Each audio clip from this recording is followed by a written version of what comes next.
చాలా మంచి జరుగుతుందని స్పెసిఫిక్గా చెప్తే మనకి అందరికీ కూడా అవకాశం వస్తుంది.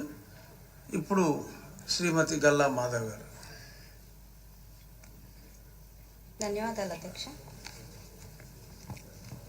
2025-26 పూర్తి స్థాయి బడ్జెట్లో మాట్లాడే అవకాశం ఇచ్చినందుకు ధన్యవాదాలు అధ్యక్ష. అధ్యక్ష, ఎలాంటి సవాళ్ళనైనా ఎదుర్కొని అధిగమించే ఓర్పు నేర్పు ఉన్న వ్యక్తి నాయకులు చంద్రబాబు నాయుడు గారు. అయితే ఇప్పుడు రాష్ట్రం ఎదుర్కొంటున్న ఈ సవాల్ మాత్రం చాలా కఠినతరమైంది అధ్యక్ష. గత ప్రభుత్వ పాలన వైఫల్యం వలన రాష్ట్రంలో అన్ని వ్యవస్థలు నిర్వీర్యమై అప్పుల భారంతో రాష్ట్రం దాదాపుగా 1947 స్థాయి ఆర్థిక మరియు సామాజిక పరిస్థితిలోకి వెళ్ళిపోయింది అధ్యక్ష. మరి ఇలాంటి పరిస్థితుల నుండి స్వర్ణాంధ్ర 2047 వైపు 10 సూత్రాలతో ముందుకు వెళ్ళడం అంటే ఎంతో శ్రమతో ఓర్పుతో నేర్పుతో కూడుకున్న ప్రయాణం అధ్యక్ష. ఇది స్వర్ణాంధ్ర 2047ని లక్ష్యంగా పెట్టుకొని ముందుకు ఈ బడ్జెట్ సర్వత్రా ఆమోదయోగ్యంగా ఇది ప్రజల ఆకాంక్షలకు అద్దం పడుతుంది అధ్యక్ష. ప్రధానంగా విద్య, వైద్య, వ్యవసాయానికి పెద్దపీట వేస్తూ 31,805 కోట్లు పాఠశాల విద్యకు, 2,506 కోట్లు ఉన్నత విద్యకు కేటాయించడం భావితరాలకు బలం చేకూర్చేలాగా ఉంది అధ్యక్ష. 19,264 కోట్లు వైద్య, ఆరోగ్య, కుటుంబ సంక్షేమానికి ఇస్తూ 25 లక్షల వరకు ఆరోగ్య బీమా ప్రతి కుటుంబానికి ఇచ్చేందుకు ప్రణాళిక చేపట్టడం నిజమైన పరిపాలన దక్షతకు నిదర్శనంగా ఇది కనిపిస్తుంది అధ్యక్ష.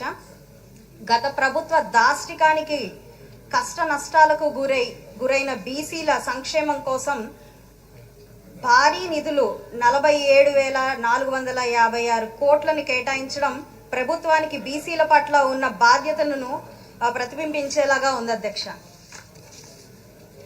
గతంతో పోల్చుకుంటే ప్రతి రంగాన్ని బలోపేతం చేస్తూ 3,22,355 కోట్లతో ప్రతి రంగాన్ని బలోపేతం చేస్తూ రూపొందించిన ఈ బడ్జెట్ కేశవ్ గారి ఆలోచన తత్పరతకు, సమర్థతకు సూచికగా కనిపిస్తుంది అధ్యక్ష.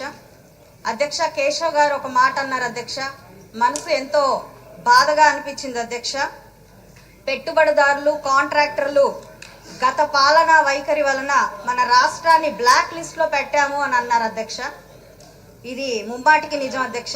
మా కార్పొరేషన్ స్థాయిలోనే ఏ చిన్న పని చేయడానికి కూడా కాంట్రాక్టర్లు ముందుకు రాని పరిస్థితి అధ్యక్ష.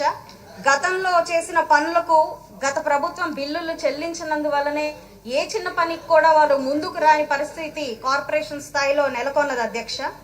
ఈ రోజు మరి మున్సిపాలిటీల బిల్లు వారే చెల్లించే ఒక అధికారాన్ని ఈరోజు వికేంద్రీకృత విధానం ద్వారా అందించడం నిజంగా ప్రభుత్వం యొక్క నిబద్ధతకు నిదర్శనంగా కనిపిస్తుంది అధ్యక్ష.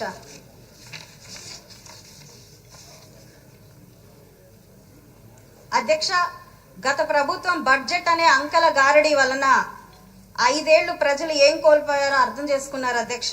అందుకే ఇటు అభివృద్ధిని, సంక్షేమాన్ని, సూపర్ 6 లోని పథకాలను నెరవేరుస్తూ ముందుకు వెళ్తున్న ఈ బడ్జెట్ ను ప్రజలు స్వాగతిస్తున్నారు అధ్యక్ష.